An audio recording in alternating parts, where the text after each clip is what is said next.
An ultrasound showed that I have atherosclerosis, so that's plaque in the arteries. CT calcium heart scan was 0, so a CT calcium scan, you can read about this in our blogs, but a CT coronary calcium scan result of 0 is actually is associated with a very favorable near-term prognosis. Okay, so LDL went from 120 to 106 after 11 weeks of step 1 foods. Yay, so you're partially a food responder.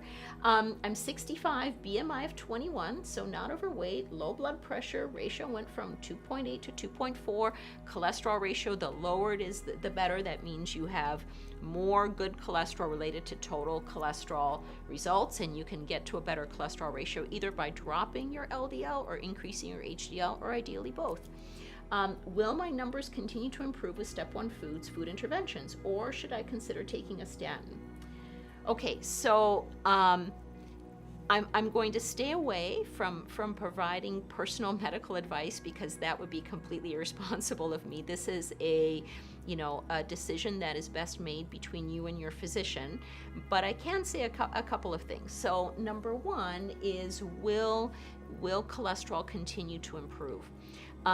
In terms of what step 1 foods can deliver, there is a limit, right? It's just like there is a limit to a certain dose of Lipitor, right? You can only get to a certain LDL level with a dose of Lipitor. You may need higher doses to get to a lower LDL result.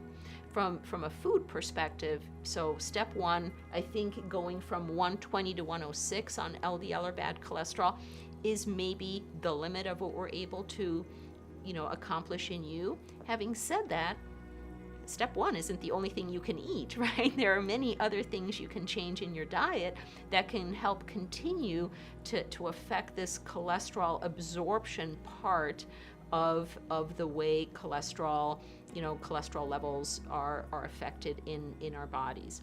In terms of statins or no statins, I think a 0 coronary calcium score says a lot. People with that number are at very low risk of experiencing a cardiovascular event over the next 3 to 5 years, right? Your risk of dropping over dead, having a heart attack, requiring bypass surgery, dying from heart disease, having a stroke. I mean, it's essentially 0. There's no perfect guarantees in medicine. This comes pretty close. So I would take that data in consideration as to whether or not medications are required, but please discuss this with your personal physician. There may be all sorts of other factors that are important here, family history, other risk factors. So, this is a much more personal decision that needs to be made.